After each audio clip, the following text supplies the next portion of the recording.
AIDS, cancer.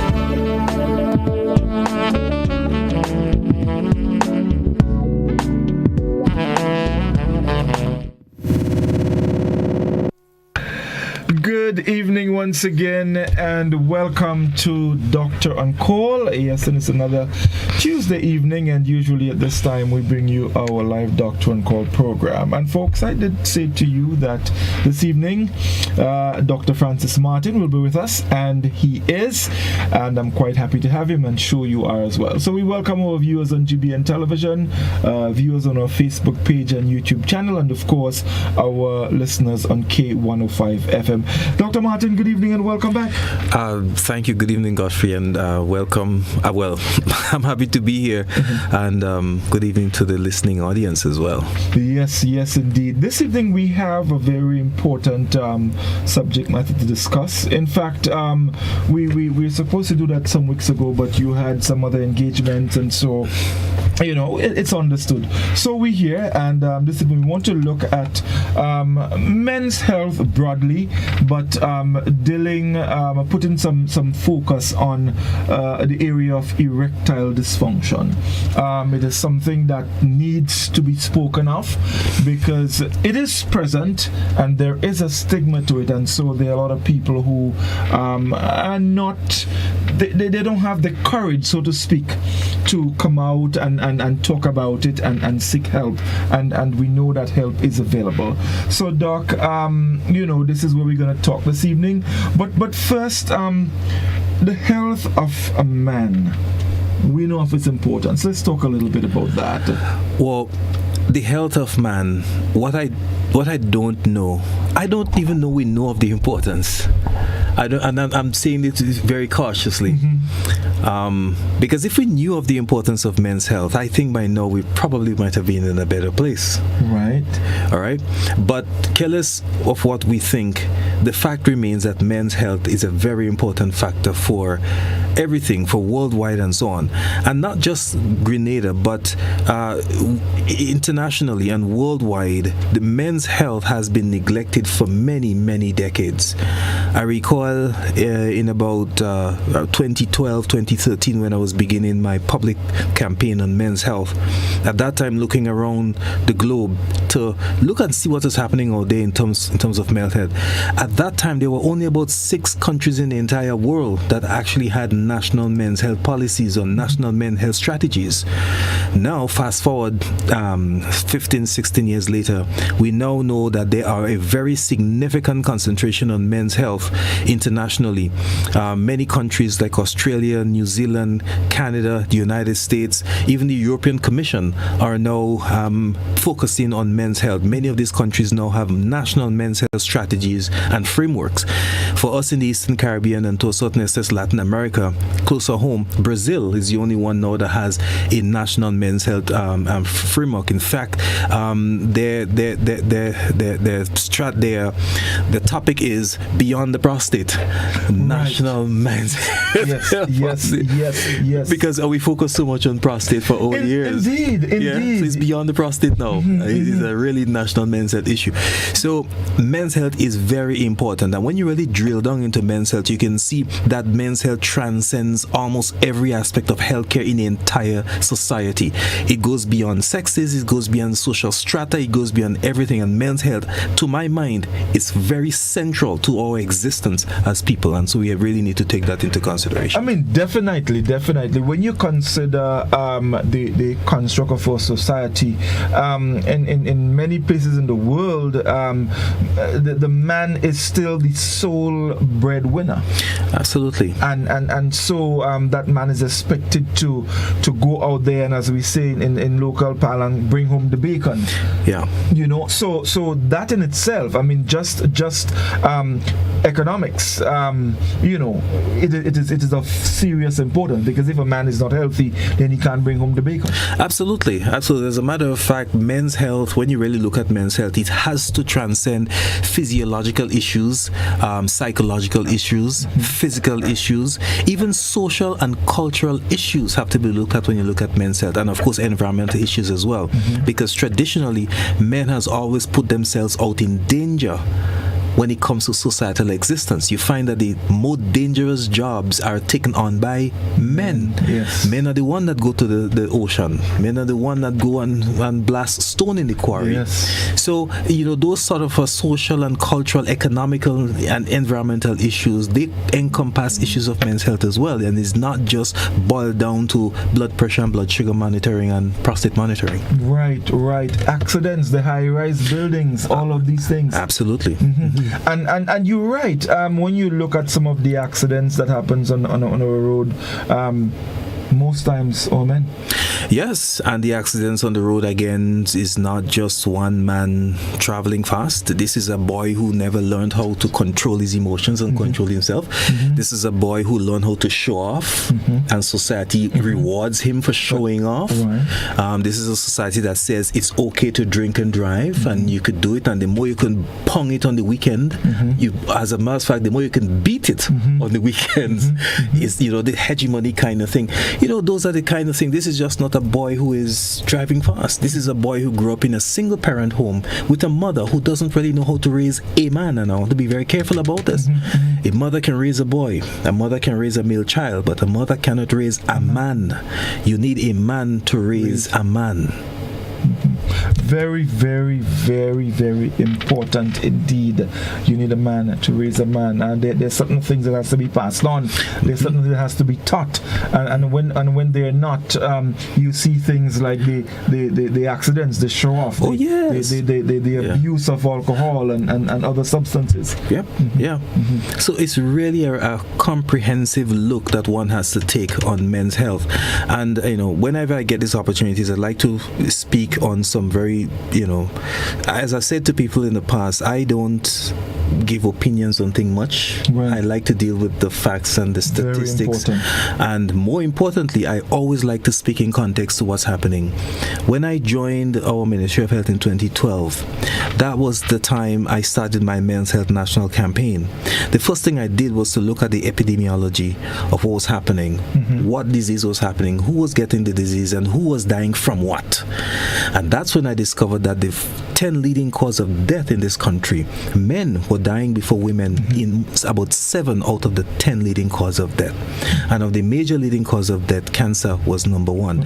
That is when we discovered that this whole issue of men's health needs assessment and needs agreement. Even at that time, I felt it was a ministry priority. I felt it was a country's priority, and so I led on a national men's health campaign, going all over to the schools and churches and everywhere and giving men's health lectures. It got to the point where I became senior medical officer and was able to engage PAHO on a number of national health strategies and priorities. And I recall on one occasion, as a matter of fact on 2 occasions, engaging PAHO and say to them, well, listen, men's health is a major issue for our countries. Our priorities in this country, men are dying younger than women, and these are the priorities. Long story short, PAHO indicated that for them as a regional institution to take on men's health as a priority, it must not be just epidemiologically making sense. It must make political sense. And that was powerful because it means that if your political directorate or your minister / your government takes on men's health as a country priority, it's easier to get the support from regional institutions on men's health. And a word to the wise is sufficient. Oh yes, definitely. Were we able to get anywhere with that? Well, well, what I could tell you was that after plugging at them for years and years, there's this thing called the biennium that usually PAHO works with your Ministry of Health. It finally gets to the point in 2019, going into I think it was 2019, 2020, when finally PAHO says we are now willing to make men's health a priority. The problem is, I was given the responsibility to start drafting the National Primary Health Care. But that's not a problem, that was a solution. Yes, but then yes. COVID came. Oh. And everything was derailed. Right. And so we sort of kind of had to start afresh. Yes, I believe if men's health is going to be anything of national importance, no, it has to start afresh. And there's no harm in doing so. A lot of work has already been done. A lot of research has already been done. If our Ministry of Health decides to take on men's health as a country priority, they're not starting from zero.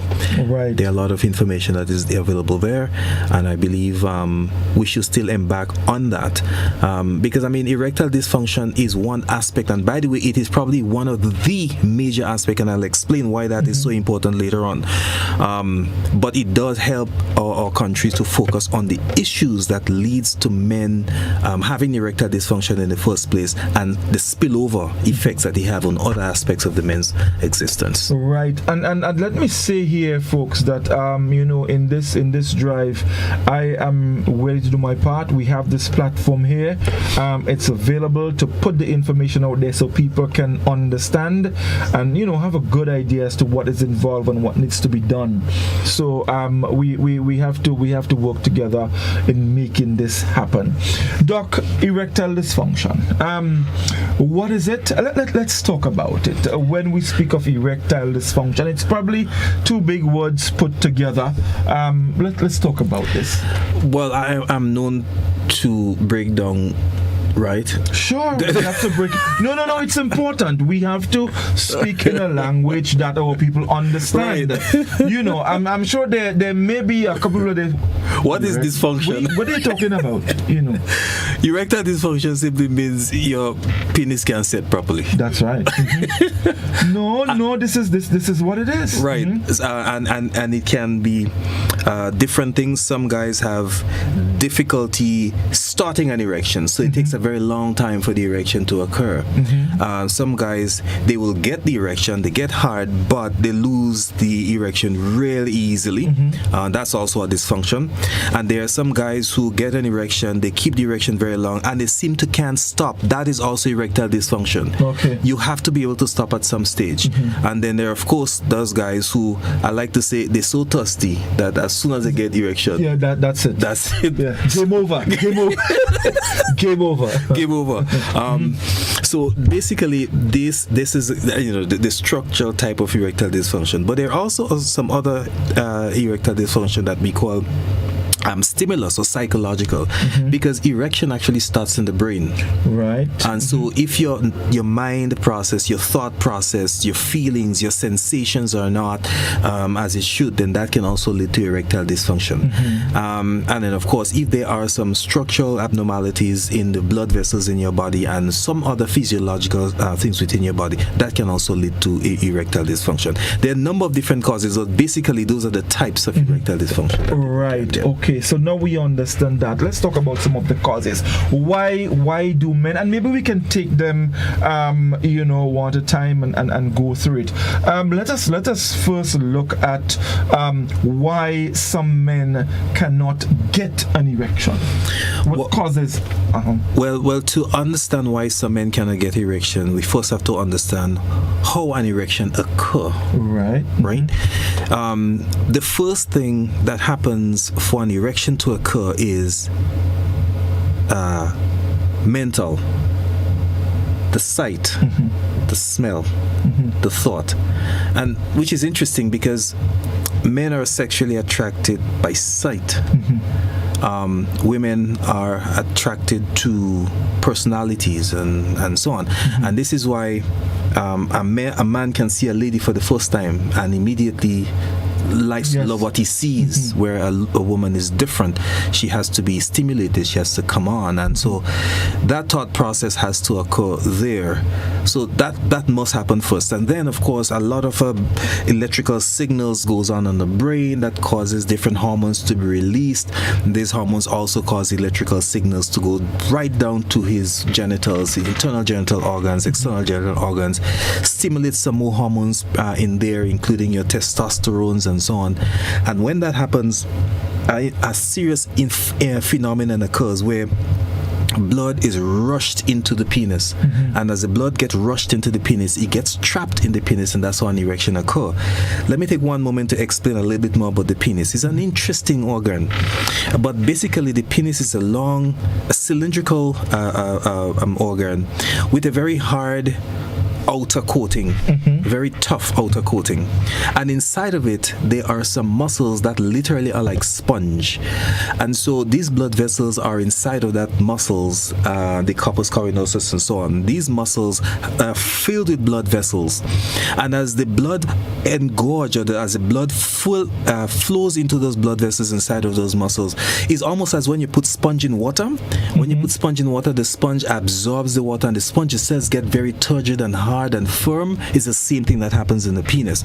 Those muscles get filled with blood, and as the muscles get filled with blood, they expand a little bit, but because the outer coating or the shell of the penis is kind of hard, a sponge presses hard against the cylinder of the muscles, and that leads to hardness or firmness of the and that action of having that muscles expand, it presses against the blood vessels and lock the blood inside of the penis, and that's how an erection occurs.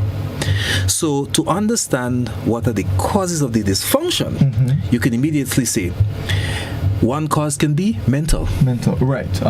So if that initial stage does not happen, that's already a red flag. That's already a red flag.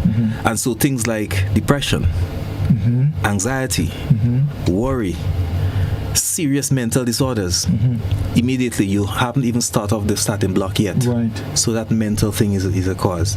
And then of course, as you go down, the electrical signals that's supposed to go down to the penis, if that electrical signals are not working well, the thought process can be transmitted into sensation. So nerve damages, certain neurological damages that damage the ability for the nerve to transmit the electricity. Certain disease process can do that, spinal injuries and so on. And then you get to the reproductive organ itself. Is the blood vessels functioning well? And in other words, and blood vessels in the human body, and especially in the male, these blood vessels, they remain open and closed, open very clearly. But if you have certain diseases that interferes with the blood vessels, they can cause difficulty of the blood flowing into the penis. Diabetes, a major culprit.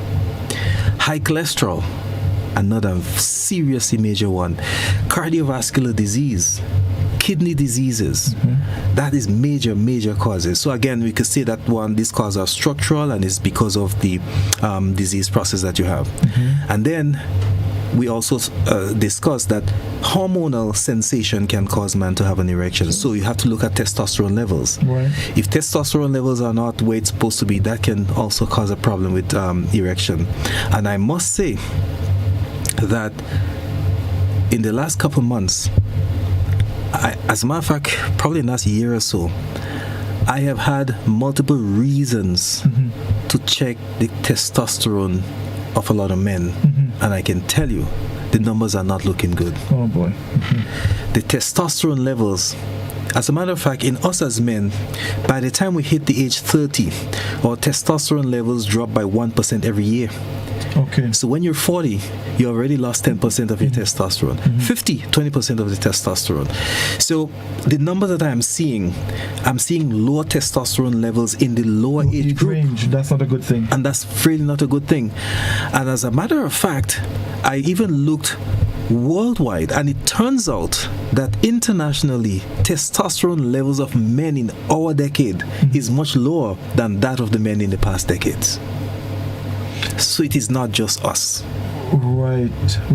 So something seems to be happening with our environment, with how we live, what we do, our diet and everything. Well, this is where my mind went first. Is it something, the way we eat, what we consume? Well, what I could say is that our dietary consumption have changed significantly over the last few decades. We're now eating a lot more processed foods. We're now eating a lot more saturated fats. As a matter of fact, now there's going to be this thing called what's the term used? there is fast foods. But the term will come to me later on. But in other words, you're getting foods now where you don't even have to cook it.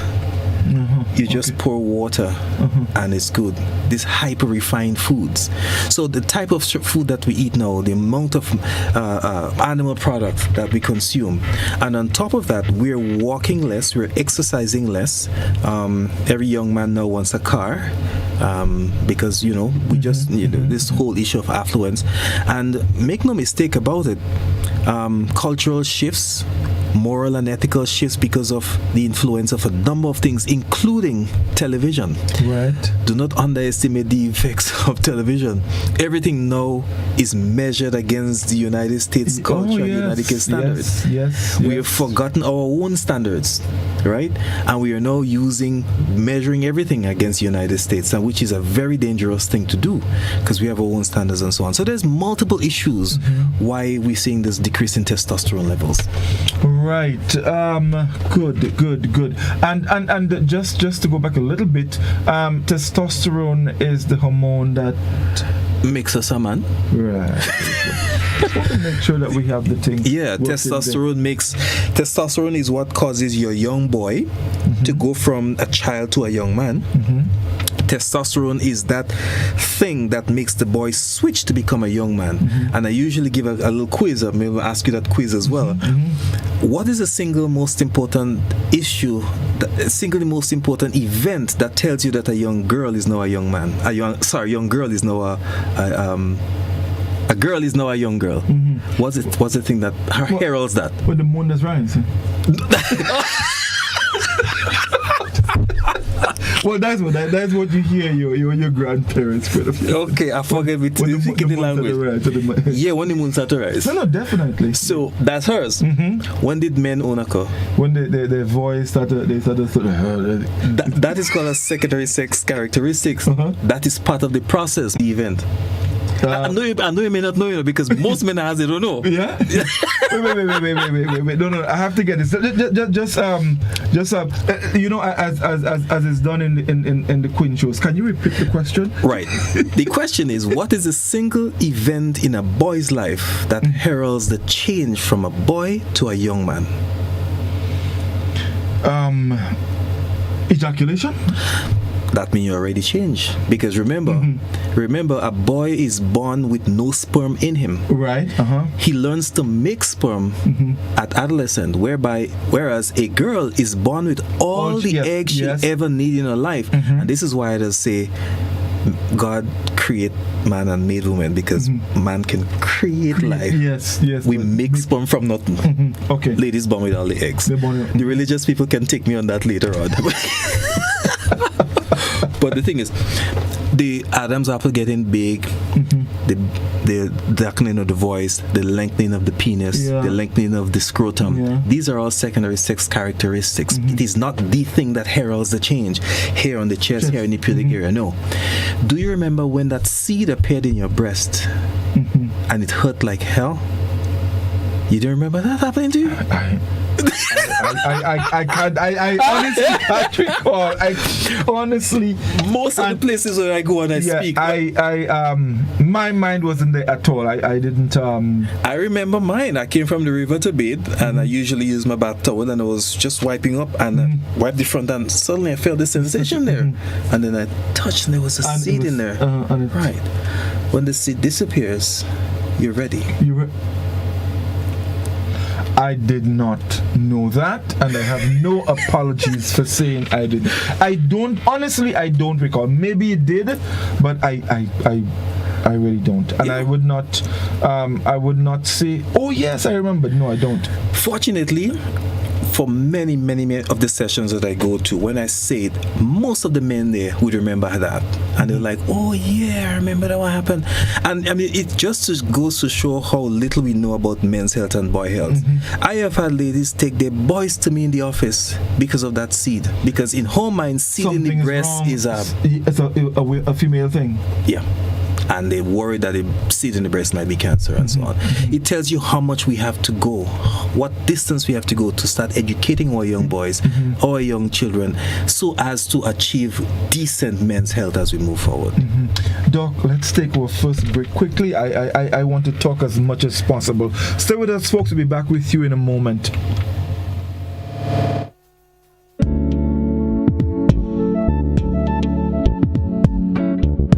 Drug abuse. Believe in our strength, we'll stand by you. Protection from all perils, big and small. Reassurance we give, it's so glad to see. Peace of mind, that's our service guarantee. We look after all our family, yes we do at every opportunity. Antillean Group, underwriters of all classes of insurance solutions for your protection and investment. Live well financially. Here is a little known fact. There is only one place in Grenada that you can get an MRI scan done. That place is Spicile Imaging Center. Yes, Grenada, that's the truth. Other centers could offer you other scans, but Spicile Imaging provides an authentic MRI scan. Here's another little known fact. Spicile Imaging has 3 centers. We operate at Grenville, the Carnage, and at the Ocean House, Grandlands. We provide the widest range of laboratory tests and services. CT scans, x-rays, mammograms, ultrasounds, and a host of other services. We are fully staffed by a team of family doctors and specialists. Call us today at 444-7679. or 406-1500, or visit any of our 3 locations. Spicile Imaging, from seeing the doctor to getting lab tests, scans, and pharmacy services. We are here to take care of you. The exciting, dramatic, humorous, and mind-captivating Lions All Mass is back in 2022. The Lions Club of St. George's and Spice Mass Corporation brings you an evening of comedy, fun, laughter, and pick-on at the Grenada Youth Center on Sunday, July 17th from 3 p.m. Tickets are available from any member of the St. George's Lions Club, Spice Mass Office, Grenadian Optical, Clear Vision, and Gittins Pharmacy. Grand Dance. Admission adults, $25. Children 12 and under, pay $12. Come relieve your stress through laughter and be prepared to be entertained by local calypso and soca artists. This is an evening you don't want to miss. The Lions and Spice Mass Corporation All Mass, Sunday, July 17th, Grenada Youth Center, 3 p.m. See you there. They are the few, the strong, the elite. Grenada, get ready as our sporting gladiators go for gold and glory at the World Championships. Follow every throw, stride, and jump from July 15th to the 24th. Capture the action daily on GBN television. It's the World Championships. The dream continues. James is going to win it.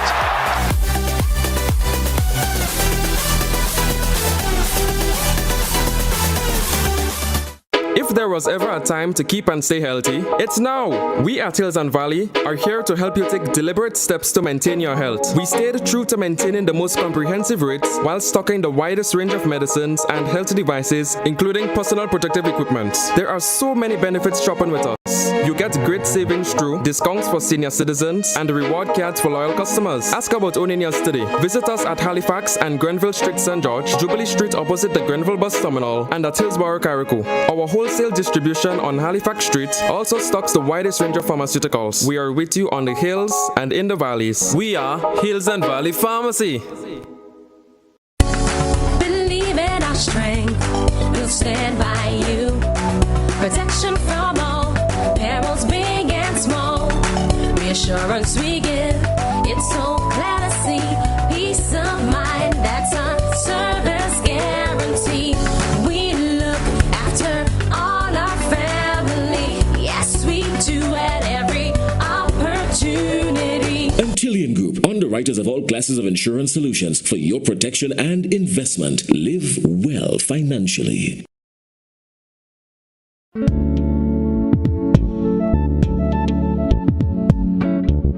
Drug abuse. Cancer. Measles. Diabetes.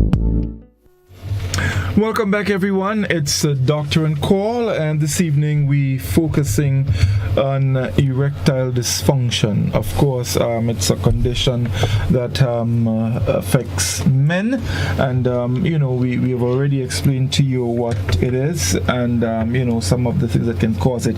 But Doc, I wanted us to talk a little bit about two particular factors that can aid to erectile dysfunction: consumption of too much alcohol and drug use. The mountain of evidence available is overwhelming about the effect of drugs, various types of drugs, and alcohol on erectile dysfunction. And mostly the effects can be both on a kind of a physiological level, in the sense that the alcohol and the drug actually interferes with the literal production of testosterone, and hence a lower level of testosterone, lower quality of testosterone would lead to everything as being lower, being the strength of your erection, the ability of your sperm production, the quality of your sperm that is produced. These are all affected. Many of the drugs that we know, and that may not just be drugs, the traditional recreational drugs that we know of, but even some medical psychiatric medications, for example, can interfere with testosterone production and interfere with erectile and cause erectile dysfunction. But the drugs can interfere with the process of how testosterone is formed. Alcohol is notable for interfering with a pathway in our liver that deals with the enzymatic pathway for how testosterone is formed. Alcohol basically hijacks that area of the liver, so the liver can't make anything else but uses alcohol. And so that's why alcohol is such a damaging thing, because it takes over the process of the liver, and in the process has lots of toxic waste materials out of the alcohol and so on. So it really does affect the liver ability to make the testosterone. Okay. Right? And the drugs does the same thing too. I want to plug in here, however, we have to we have to add another damage to the liver. It's easy for a lot of people to beat up on alcohol, because alcohol is easy to beat up on, because many people don't use alcohol. So especially those who do not use alcohol, they beat up on alcohol a lot. But of course there are things that cause persons to lose the alcohol in the first place. We don't want to discuss that, because the public health approach to alcohol use means that you have to look at why people use alcohol in the first place. That's right. But that's another program. Of course. So the alcohol, yes, can damage the liver's ability to metabolize and make testosterone and so on. But now there's a new term called non-alcoholic liver disease. Okay. And the evidence shows, the physiological evidence shows that commodity damaged the liver in the same way as alcohol. It's just that it does it over a longer period of time, slower. And that commodity is high fructose corn syrup. The evidence is clear. Okay.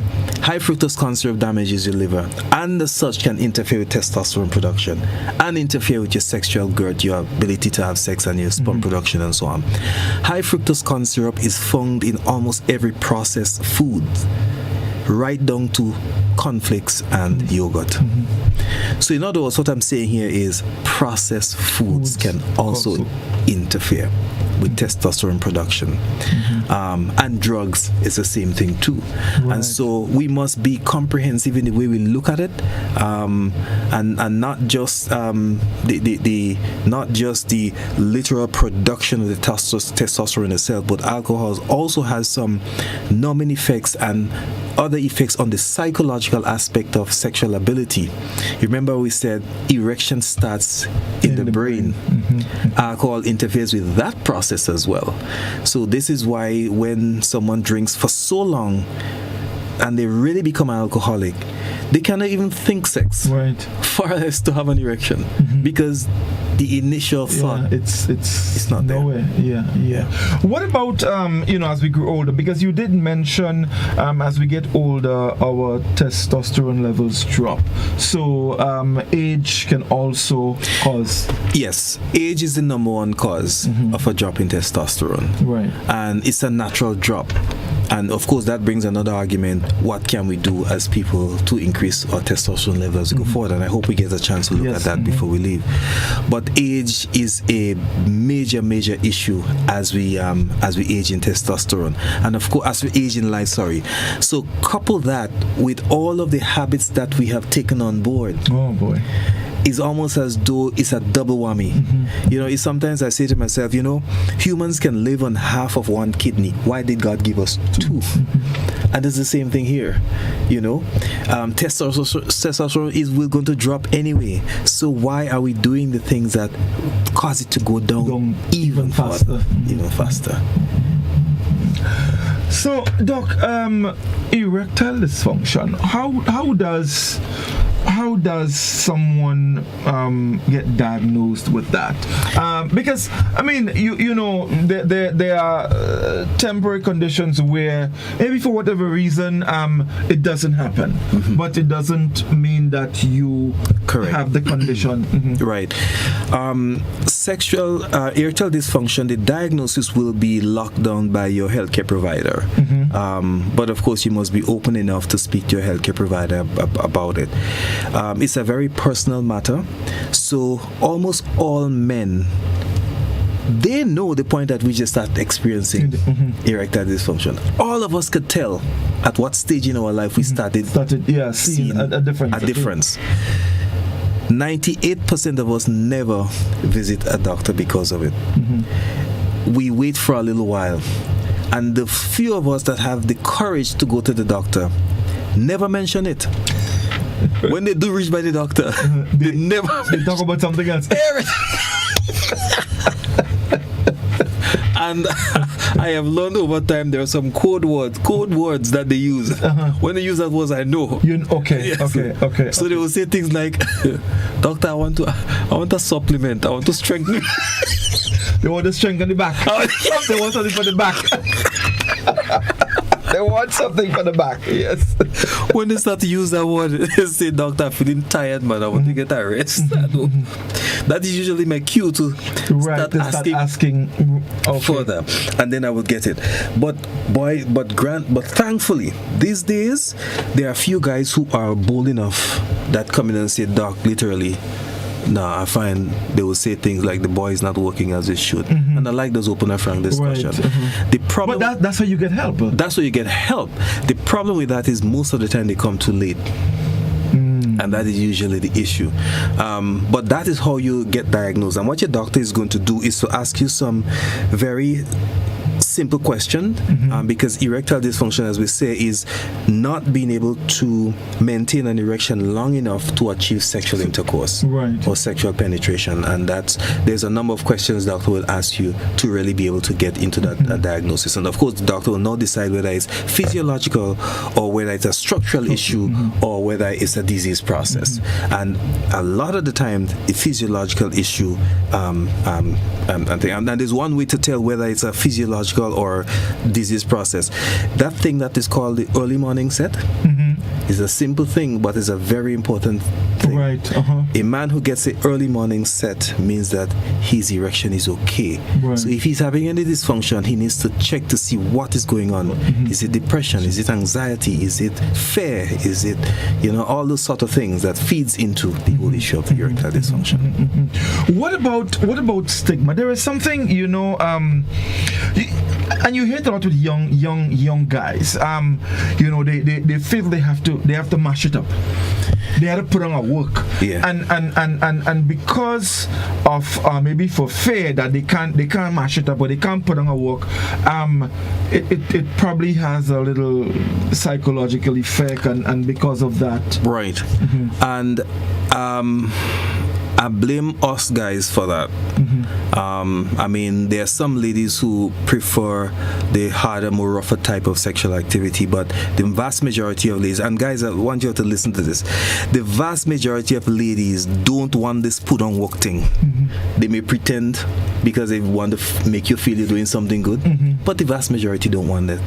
The sensuous part of the vagina is only the outer third of the vagina. Right. So that digging deep and pushing deep don't make any sense. Although there are some ladies who like deep penetration. I know my sexual therapist friend might be listening to the program, and she so my dear friend, if you're listening, I have said it, some ladies like deep penetration, and I agree. But it is not an absolute necessity for sexual pleasure for that lady. It's all about learning your partner and learning what she likes, learning what you like, learn each other's body. And by doing so, you will be able to have the right type of activities that will satisfy your partner. And that's what matters most, is satisfying the partner, right?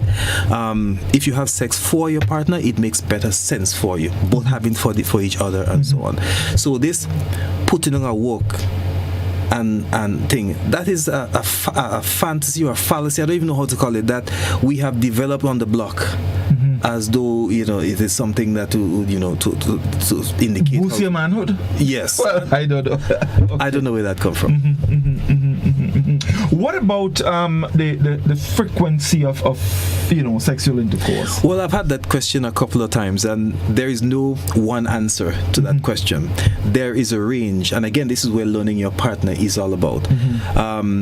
I know I've read of a study coming out of Germany and some other places that looked at frequencies, and it was a small study, but it did indicate that on average 3 to 5 times a week seems to be the average. But there are some people who are once a day kind of people, right? And then there are those who are once a month kind of people. I don't know who you are, but learning your partner, learning what is important is okay. What we do know for sure is that some of the studies have shown that the people who have had more sex are less likely to have sexually related disease processes. For example, less prostate cancer is associated with an average amount of sex. In other words, if you don't have enough sex, you can have more clogging of the seminal vesicle glands, more clogging of the prostate glands, and more chance of having prostate injury and prostatitis and all kind of things. So in other words, having sex is protective against some kind of diseases. So you have to learn your partner, learn what is best, and do what is best for each one. Right. Okay. So in a case like that, let's say, for example, a man has a partner who is not as sexually inclined as he is. So he probably, you know, wants to have it a lot more often than the partner. Masturbation.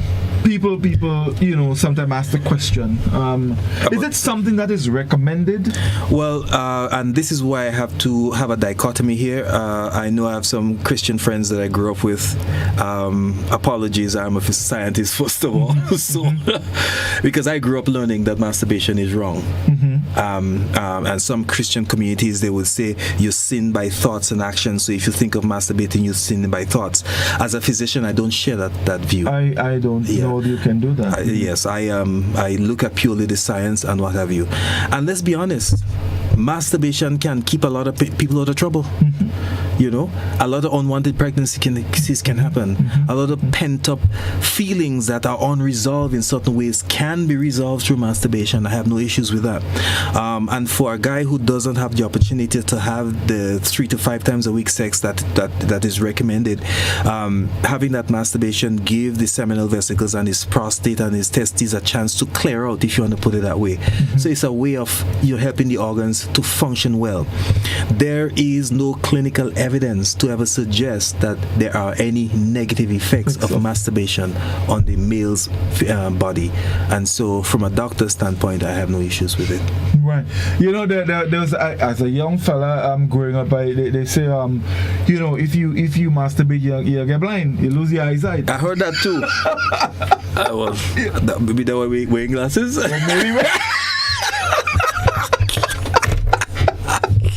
Doc, you should put on your glasses. Everybody know that you're wearing glasses. I'm not the only one wearing glasses.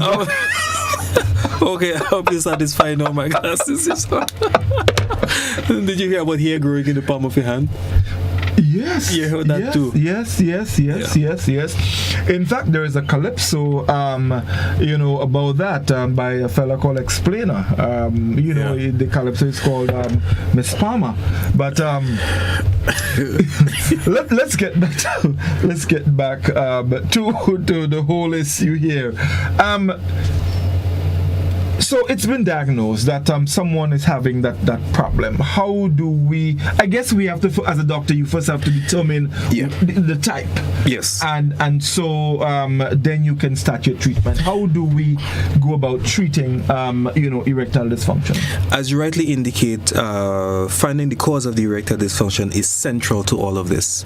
So the treatment options out there are these. If the erectile dysfunction is a psychological problem, then trying to figure out what's the nature of the psychological problem could be an issue. Is it if it is depression, anxiety, worry, performance anxiety, then there are a little bit of counseling that can be given. And thankfully, we do have a sex therapist on the island now. At least there's one that I know of that I've used in the past to help with sex therapy, to help deal with the psychological pressure on you to figure out what's going on. So that's one of the treatment that can be given, and in some instances that helps work. And by the way, having those therapy with your partner is very important. Nobody should go to sex therapy, even if you go into the physician by yourself. It must be partner. And so sometimes when I see those guys or gals, I will do the investigations, come up with a diagnosis, but I'll always say bring your partner in so that we can now have a frank discussion, because you have to help each other. If the problem is a problem with the blood vessels not functioning well, then we need to figure out what's causing the blood. And if it is diabetes, then control the diabetes. If it is high cholesterol, then control the high cholesterol. And if it's an issue of blood flow, of course, you do that as well. If it is a problem of diabetes or cholesterol problems leading to blood flow problems, it's a bit more tricky, because controlling the sugar and the pressure and the cholesterol, depending on how much damage has happened in the blood vessels, controlling those diseases alone may not help. This is where you may need an assistance. And the assistance can be given either local remedies, and I believe in my local remedies, or colleagues' remedies from different islands, or you can proceed and use one of the more studied medication from the pharmaceutical companies, because they actually work. They do help. And sometimes I do that as well to help colleagues understand. Sometimes I also would use those medicines like Viagra and sildenafils also to prove to a guy that you're okay, because sometimes they're thinking it's all in their head and what kind of thing. And once I give them that, so they know they don't have to worry about anxiety, about performance anxiety, because they know whether they think worry or not, it's working. Then that decreases their stress levels. Yes, it does. Then later on they're able to say, okay doc, I didn't need it anymore. I was able to carry on as normal. So you and your physician needs to work on something. But if it is a more permanent problem, that there are other options that can be used, not here in Grenada, but there are situations where some things cannot be helped. Right. So the thing is, Doc, and I want to speak directly to a men out there. It's important that they understand. So if you experience in any form of erectile dysfunction, it's important to understand what is the cause of it. Yeah. And because there's a stigma. A man might tend to feel, I can't function, I can, and that in itself can can cause added stress, because then you start wondering, well, if I can't do that, then what would my partner do? And all of these added stress, which will not help the situation. It never does help the situation. And from the experiences I've had, the very first time a guy has an erectile dysfunction, usually that's worse, because every time he attempts having sex, he thinks remember what happened, and then it just goes downhill from there. It's best if his partner understands it and say, okay, just relax, we're going to take this thing together. So having a partner support you is really, really critical in those instances. Right. Doc, let's take our final break. When we come back, we'll chat some more, and then we'll invite our callers. If they have any questions that they would like to ask, they can do so. So we take a break, folks. We'll be back with you in just a moment.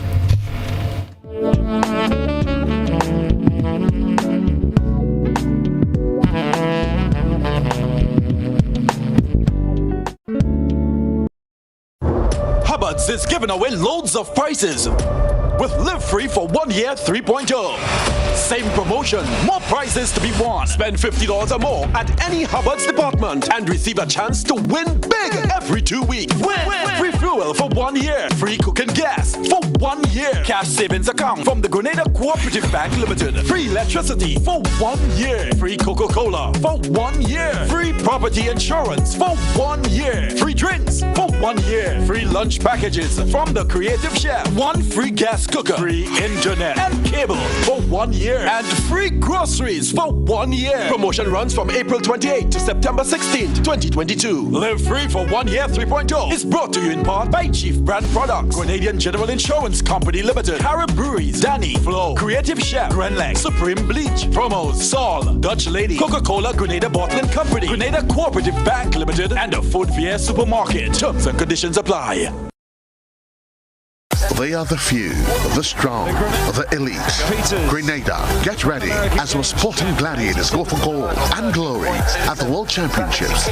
Follow every throw, stride and jump from July 15th to the 24th. Capture the action daily on GBN television. It's the World Championships. The dream continues. James is going to win it.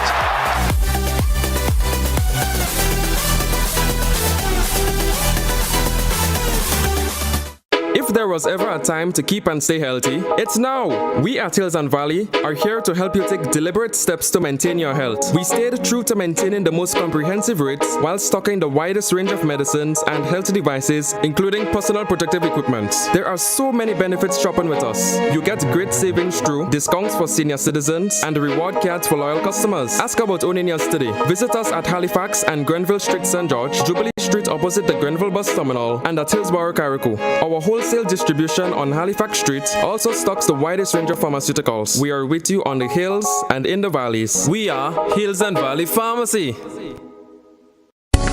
Believe in our strength, we'll stand by you. Protection from all perils, big and small. Reassurance we give, it's so glad to see. Peace of mind, that's our service guarantee. We look after all our family. Yes, we do at every opportunity. Antillian Group, underwriters of all classes of insurance solutions for your protection and investment. Live well financially. Here is a little known fact. There is only one place in Grenada that you can get an MRI scan done. That place is Erectile Imaging Center. Yes, Grenada, that's the truth. Other centers could offer you other scans, but Erectile Imaging provides an authentic MRI scan. Here's another little known fact. Erectile Imaging has 3 centers. We operate at Grenville, the Carnage, and at the Ocean House, Grandlands. We provide the widest range of laboratory tests and services. CT scans, x-rays, mammograms, ultrasounds, and a host of other services. We are fully staffed by a team of family doctors and specialists. Call us today at 444-7679 or 406-1500 or visit any of our 3 locations. Spice Cell Imaging, from seeing the doctor to getting lab tests, scans, and pharmacy services. We are here to take care of you. When a loved one passes on, we all need the comfort, support, and guidance of a trusted friend. You can rely on LaCour Brothers Funeral Home. We provide a personalized professional service that exceeds all expectations. Our dedicated staff responds to your every need with the greatest detail, ensuring affordability with a variety of options. Our upgraded state-of-the-art facilities, spacious air-conditioned chapel with live internet streaming, a modern, environmentally safe crematorium, the only of its kind on island, private viewing spaces, large on-site repast center, a modern transportation fleet. Join our burial society today and make personalized arrangements for that final moment as you prepare to enter your loved one into eternal rest. Visit or call LaCour Brothers Funeral Home and select a package that brings added comfort to the entire family. LaCour Brothers Funeral Home and Burial Society, continuing a tradition of excellence.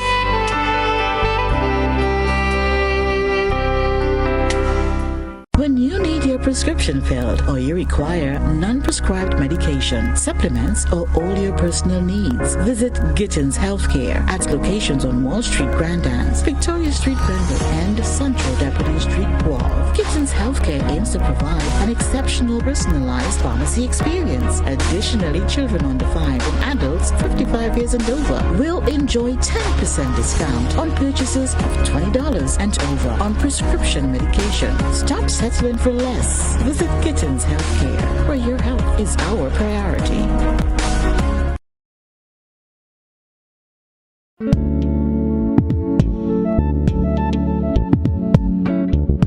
Drug abuse.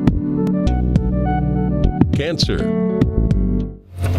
Welcome back, everyone. We're talking erectile dysfunction. Dr. Francis Martin is with us, just in case you missed it. Doc, so we've discussed quite a bit, the different types of erectile dysfunction, its causes, and things like that. Also, we've spoke about the diagnosis, treating erectile dysfunction. We know that there could be a number of ways aside from medication. Let's talk a bit about those different types of ways that we can actually manage or treat erectile dysfunction. Well, as usual, I like to start with the more natural ways of doing it. Mm-hmm. Nothing beats exercise and a balanced diet. Absolutely nothing beats that. Mm-hmm. Exercising, getting sufficient rest at night, drinking enough water, cutting down on the use of alcohols and other drugs, nothing beats that. Together with using your natural testosterone boosting foods like ripe bananas, avocado, garlic, pomegranate, watermelon. All of the pink foods are excellent for building our testosterone, and nuts, especially Brazilian nuts, they're very good at helping not just your testosterone and your erection, but also your prostate. All the pink foods, as I usually say in my public lectures, pink is good for man. Yes. Very fundamental. And then another thing I say, the fruit that looks like it is good for it. Bananas and avocado. Avocados is extremely good for the production of sperm. Banana has bromelain, which is one of the base compounds for the production of testosterone. So those are the natural ways for doing that kind of things. If you're into foods from away, the kiwi food is also quite good. But I like to promote local foods. So your avocado, your garlic, well, garlic's probably not local. The pink food, water lemon, melon, pink grapefruit, And the pomegranate is a major food. As a matter of fact, pomegranate is actually mentioned in the Bible as well. So pomegranate is excellent. Exercising, as we said earlier. Nuts, as we said earlier. So those are the foods that you're going to use to help to treat that. Outside of that, then my next bet is actually to turn to local natural herbs that do that. I have had patients experience using various combinations of Boabande, and Boabande provides a wonderful opportunity for us locally to do some value added, because I am fully aware of the implication that Boabande can have on increasing blood flow, and that's really what it is. It's opening the blood vessels and increasing blood flow. Boabande is well known to do that, and not just Boabande don't just improve erection, but it also decreases blood pressure, because as the blood vessels open, more blood can flow, and the heart has less work to do. So it decreases your blood flow, and as a result of that, all other bodily organs that relies on blood flow tends to improve. Okay. So brain function improve, concentration improve, eyesight improves, kidney functions improves. So this is really what I think should happen. And there are some other local, or from our colleagues in the Caribbean here, that can actually be used. I've indicated Boabande. I know of products that uses things like L-arginine, which is L-arginine is a special type, it's a protein amino acid.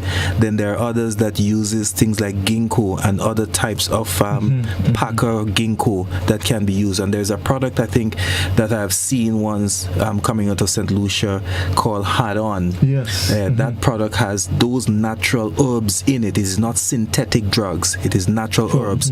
So what it actually does, it improves testosterone concentration. It improves the feeling of sexual activity, because the ginkgo and so on improve the sensation from the mind, from the brain standpoint, and sex has a lot to do with that as well. There is evidence to suggest that it also helps to strengthen the erections and give you a little more sustained erection as well. So those natural things I prefer to use those, and of course if that doesn't help and it goes beyond that, that's when I prescribe the Viagra, the sildenafil, tadalafil, and by the way there are other conditions that we use the sildenafil or the Viagra for. People have stigmatized Viagra to think that it's only used for erectile dysfunction. Viagra is not only used for erectile dysfunction. There are certain types of lung problems that it is used for. It is used in children for certain types of young problems. There are certain of us who have sickle cell disease and sickle cell trait. I have sickle cell trait. There's studies that have shown that Viagra can be used in certain concentration for people with sickle cell disease to help them through that process as well. So these are some of the things that can be used. At the end of the line, if nothing works, then there are certain surgical procedures that can be done. I've never experienced it in Grenada, so probably wouldn't even talk much about it. But there is also another natural thing that one can do, and it's called the Kegel exercise, that we can do in the comfort of our home or office, everywhere, that increase the strength of the muscles in your pelvic region. That not only does it helps to improve your erection, but it also helps to improve the orgasm and the experience of the orgasm. And that exercise is, I'll explain it simple, is just imagine yourself urinating or peeing and stopping the pee halfway and pulling that muscles up from the bottom to stop the pee from happening. That action is actually called Kegel exercises. And you can do this anytime. Sit down in your home, in your office, you can do this. The studies seem to suggest that you should do it 10 to 20 times a day, and that improve pelvic muscle strength, improve erection, improve orgasm as well. So those are a number of things that can be done for us to help to treat erectile dysfunction. Right, wonderful. You mentioned two things that I want to just touch on. The prescribing of things like Viagra and some of the other drugs that can help. But people are known to have just find ways of getting them and taking them. Is that recommended? That is really not recommended, especially now. It is not recommended because it's not a medical, ethical, and ethical, moral thing we do in medicine anyway. And scrupulous pharmaceutical companies or pharmacies may choose to give someone those medicines without a prescription. That's dangerous because there are certain contraindication, and contraindication means that you have a condition where you should not be using this medication. Okay. That's a contraindication because you can die. And so I do not recommend that people do that. You should go ahead and get an evaluation before you proceed and get those and get that medication done. Mm-hmm. The other ones, which are more the herbal ones, most of them they're under the umbrella of supplements. And the reason why those are different to the prescribed drug is that for most of the pharmaceutical drugs we know that we use in medicine, there is a naturally occurring one in the wild, mm-hmm. in the trees, right. Whatever it is. Mm-hmm. The pharmacies have found a way to distill and take that drug off from the plant or the herb where it was and manufacture it in a lab. In doing so, you have to get a prescription to get it because it's manufactured in the lab. The reason for that is because when you take a compound from its natural state, you're removing it from the environment in which it was naturally formed, because a lot of the times in the natural herbal state, the drug is there, but that plant has other things in it, mm-hmm. that helps the body to deal with that particular compound. Right. So taking the natural herb sometimes does not have the same side effect profile because it has the protective things in it as well, that helps to protect you from the effects of the drug that you're doing. But the pharmaceuticals will remove that particular drug and isolate it out and sell it to you. Just like that. So this is why sometimes supplements you could take a chance and do the supplements without a prescription. Mm-hmm. As a matter of fact, supplements do not require a prescription. Right. But the other medicines actually does require a prescription. Right. Let's talk now about there was something else aside from the we spoke about sperm. Generally, so in sexual intercourse, a man, he has his erection, he goes through the process, and then ejaculation occurs, and then the erection fades. Is there any correlation between the sperm itself and ejaculation and the erection? Why? For example, after ejaculation, usually that the erection fades. Okay. Well, after ejaculation, the erection fades, and that's one of the questions I think you may have to ask God when He comes to give us the answer, because that is such a natural response that the body makes. All of the electrical signals that went from the brain down to the organs that stimulate the hormones, that stimulate the blood vessels stimulate the blood vessels to open and allow blood to go in and lock the blood inside. Mm-hmm. When ejaculation occurs, all of that automatically reverses. Okay. Yeah, that's it. That's just a natural recovery phase in men.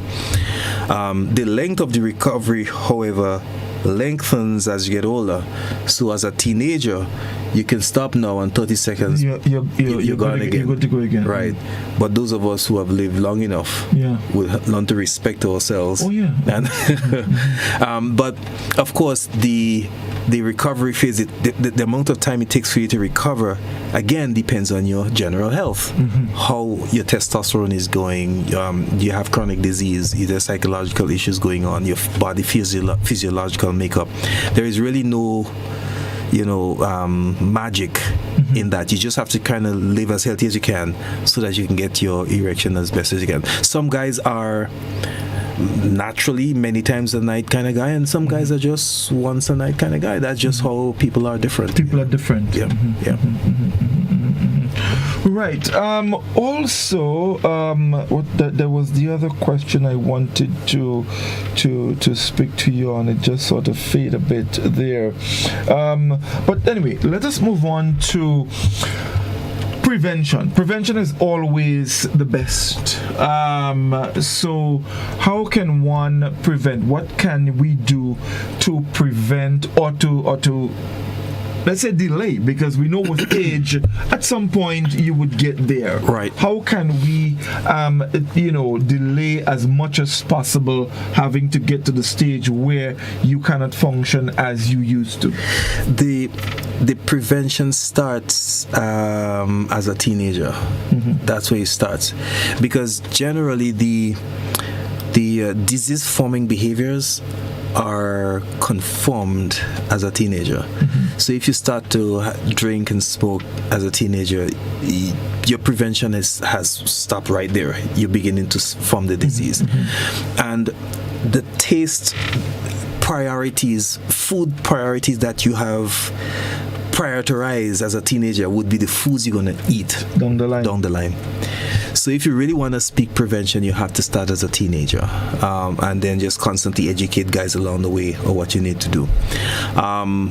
If you're in your early adulthood, your middle adulthood, it's not like there's no hope for you. What is important for you to do is to stop right now, go to your doctor tomorrow, get your blood chemistries done, check yourself and see where you're at, and then chart a way forward with your physician. How do we stop this thing in its tracks and move forward? Because it is possible to stop it in its tracks. You need to know where you're at. You could actually ask for your testosterone numbers to be taken as well. You can take a blood test, right? Okay. And your doctor can tell you what your testosterone level is. That the testosterone level is a bit tricky, because these hormones comes in pulses, so that you have to know when you're taking it, and how you read what you take. Like some of the studies have shown that if a man has early morning sex, his testosterone peaks around 10 o'clock in the day, and he becomes the most productive man in that course of the day. Right. So for us, again, our word to the wise is sufficient. If you really want your production to be good in the day, there's some studies that suggest that an early morning sex. Get the evening job.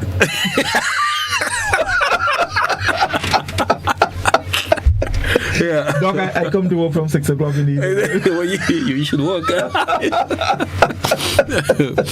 Right. So the doctor may order these testosterone levels and so on, and just see where you are.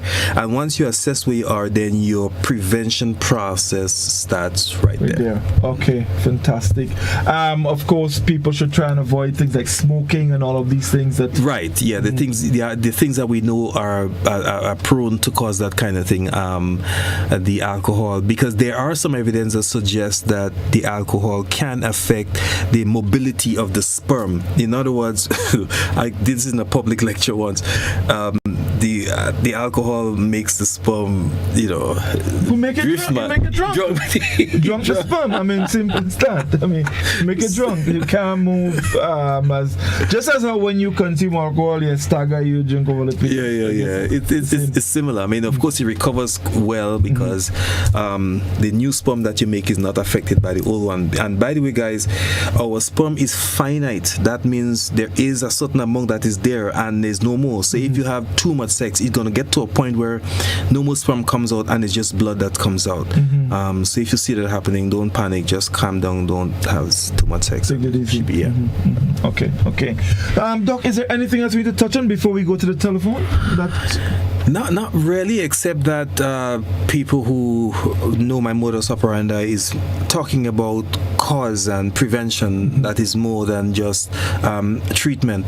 Too many times we focus on treatment, and that's when you're playing catch up. If you're going to focus on treatment, you're playing catch up. And guys, very seriously, guys, I want you to understand that the strength of your erection is a very, very good thermometer that tells you where your cardiovascular state is. From the moment you realize that erection is not as hard as it used to be last year or last month, you know it is time to visit the doctor and start talking about it. There was one thing I should have asked earlier. You mentioned a type of erectile dysfunction where you get the erection, but it doesn't go away within good time. Yeah, that type of erection is called priapism. That could be a problem. Now, naturally, there are some guys who are just long guys. They're just on, and that's probably because their sensation is a bit numbed, so they don't get the feeling of wanting to do it, of wanting to orgasm orgasm, and they're called anorgasmic guys. That may be a physiological problem that you and your doctor can work on. But a hardened penis must not stay hard for more than X amount of time. I think it's probably about a day or two. You have to get this off. This is why some guys, when they overdose on Bourbon and overdose on these things, they can have priapism, where the blood vessels flow into the penis and it gets locked in there and it can't come out. And if that happens, that's a big problem. So that's a disease that most likely you would know you've had before, because you'll be sickle cell people get that all the time. I have had one experience in my professional life as a doctor in the hospital where a guy, they spiked his food with Bourbon and he had a priapism, and we almost had to cut. Yeah, but thankfully a miracle happened and he's okay. But the other part where it's not a disease, but it's just that the penis stays very, very hard for long and it's difficult to get an orgasm, you probably want to speak to your physician, because that may be hormone related, sensation related, other issues that could probably be dealt with. Okay, wonderful. So folks, our telephone line is open. The number is 435-2041. I think we have a caller on the line right now. Let's go to the telephone. Dr. We took it a little too late. So, caller, you can try again, 435-2041. We were talking earlier about erectile dysfunction. So, if you have any questions you would like to ask the doctor, you can definitely do so now. The number 435-2041. Let's go back to the telephone. Dr. and caller, good evening. Pleasant good evening. Dr. Martin, where do you have your office? You attend at the hospital, or you have an office separate? I don't advertise. What I could probably do, I don't. It's just an ethical thing that I have. I don't advertise myself in public. So, caller, off air, my number is 405-0311. You can call me and I can speak to you directly. Thank you. Wait, just a minute, please. That number went a bit fast. I didn't get it. Let's hear it again, please. 405-0311. Thank you very kindly. All right. Okay, thank you, caller. Thank you very much indeed. 435-2041. That's the number you can call, and of course you can. And guys, look, don't be afraid if you have questions. You can ask. Having an erectile dysfunction doesn't mean that the world is over. You need to know what type, and of course, as you heard from Dr. Martin, there's a lot that can be done to help fix the situation, depending on what is happening. Let's go back to the telephone. Doctor and call, good evening. Good evening, gentlemen. I have two questions and a couple of remedies. When you have anxiety, could anxiety cause deflation? That's the first question. The second question is, what causes a wet dream? And the portions for assisting: cayenne pepper, garlic, and toasted pumpkin seeds. They do help. Thank you. Thank you very much, caller. Thank you very much indeed. Cayenne pepper. What was the other one? Toasted pumpkin seeds. And did I miss? I think I missed one. Was it garlic? Garlic. Yeah. Garlic.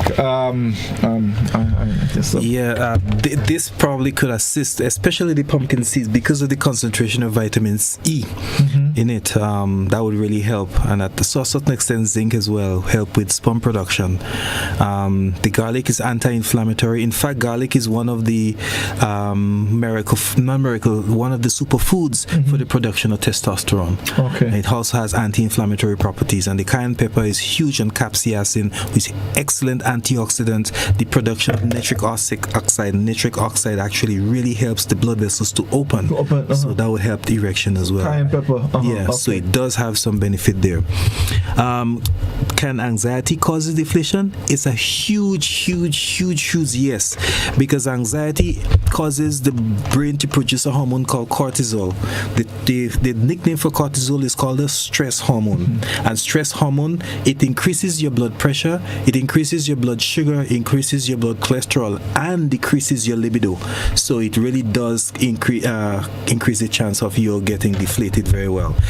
Wet dream, that's another question I have to ask God when he comes. As a matter of fact, I said he probably made wet dreams so that the young teenage boy who can't get married yet has an opportunity to clean out. Well, you remember when you asked me that question and I said ejaculation? Right. This is what I was thinking, because it happens, and sometimes you're not even aware of it. You get up and you realize what happened there. Your brain just takes over. As you've gone into this teen adolescent, and your body now is able to fulfill its mandate of procreation, your brain goes into that cycle where you're not conscious of it, and it makes it happen. I mean, we'll probably get the psychologist to come and help us to understand that. I just understand the physiology of it.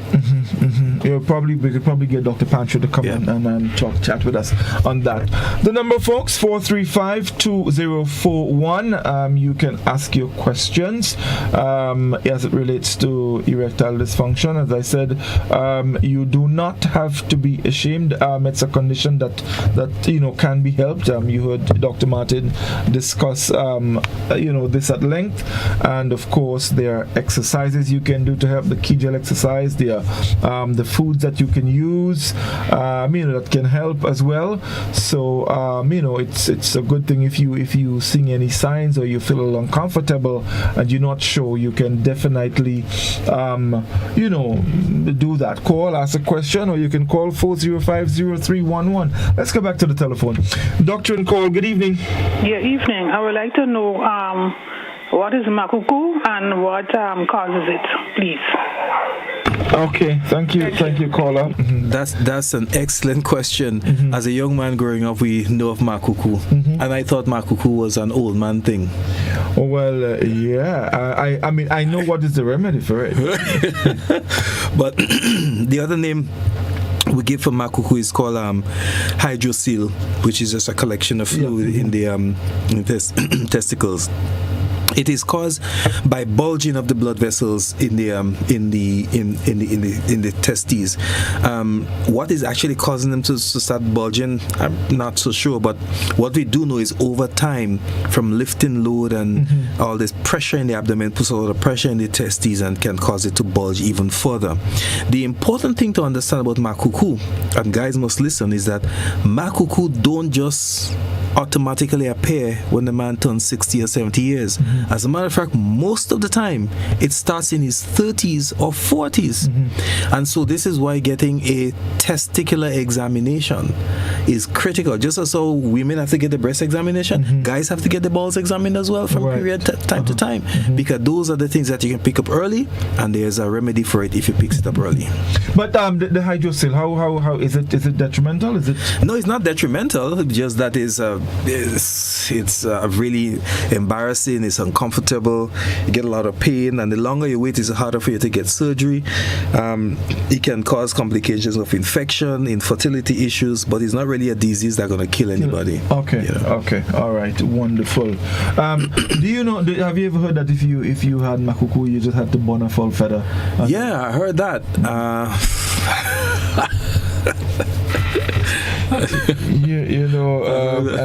I almost got in trouble once, Doc, as a young boy. Growing up in my village, there was a gentleman that's what people say, that he had makuku, and I took my forwardness one day and I saw the man and I say, born a full feather, and he came home to complain to my dad that I was teasing him, but you know how little boys behave. All right, folks, 435-2041, that's the number you can call. Let's go back to the telephone. Doctor and call, good evening. Yes, good evening. Good evening. I would like to find out what caused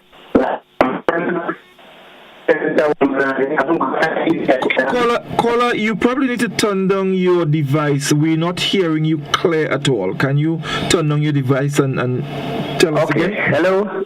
Yes, go ahead. Okay, yeah. What causes men to, let's say, go to bed with a woman and did not get an erection with a particular woman, and they might go to bed with another woman and get an erection? What causes that?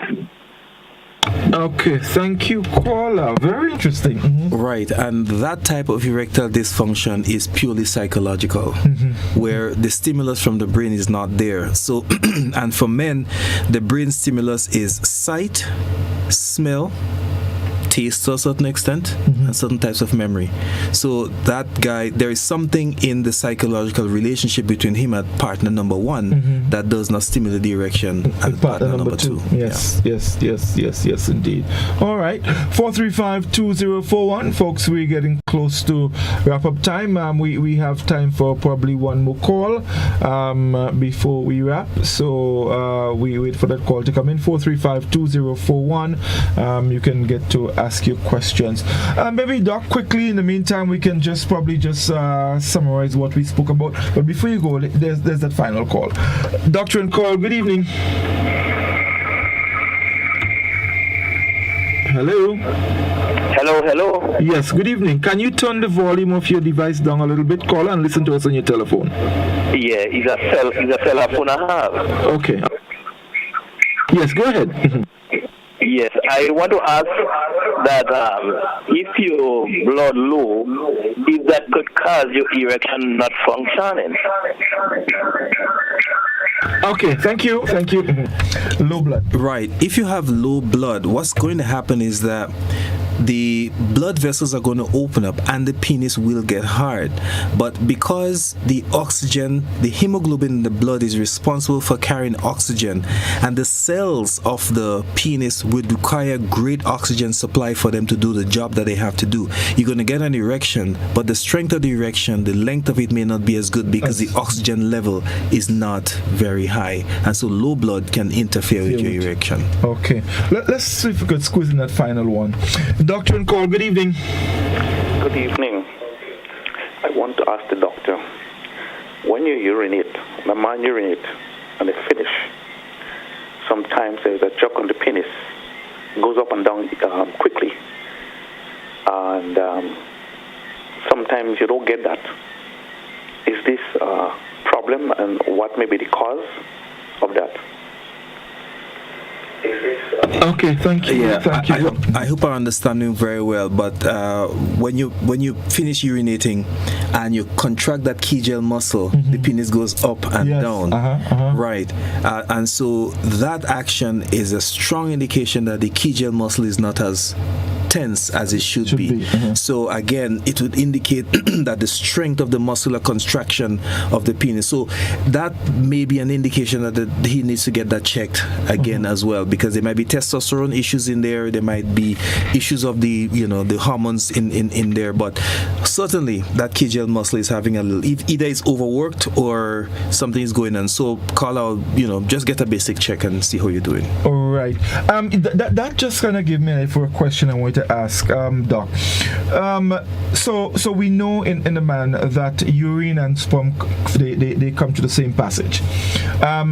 Usually after intercourse, after a man finishes having sex, he may feel the urge to urinate, but it takes a very long time for the urine to come.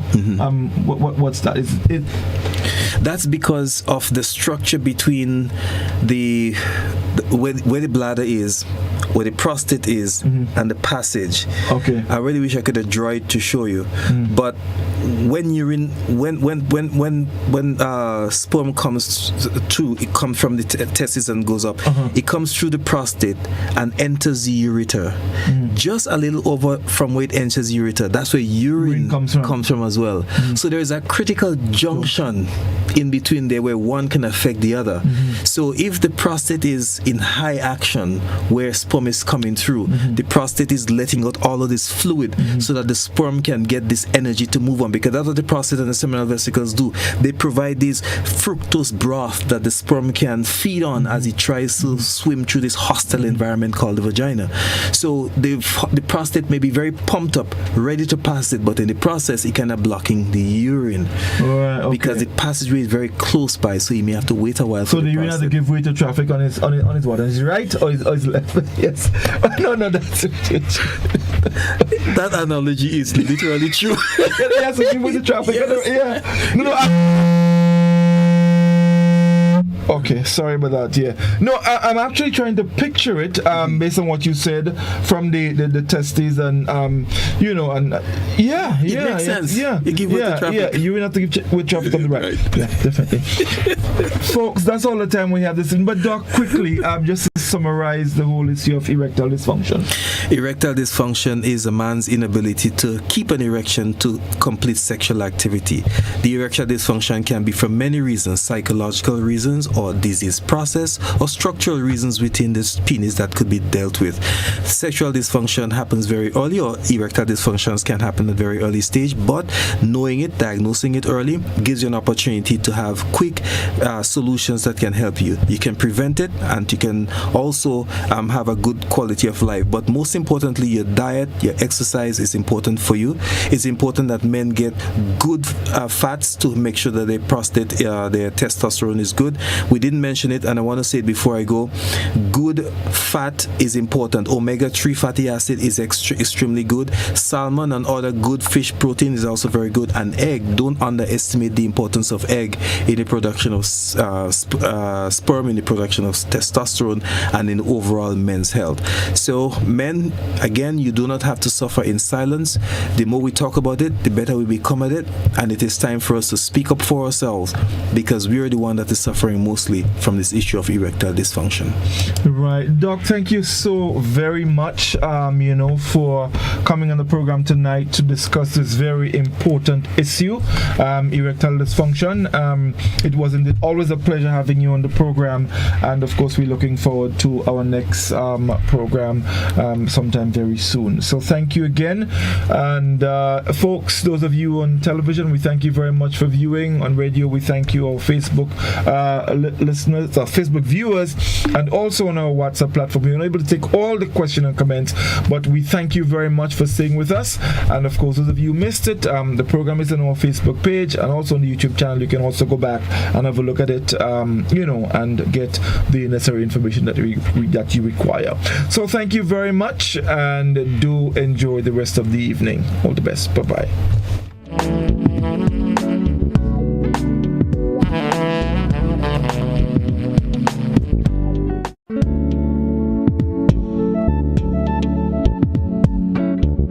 Drug abuse,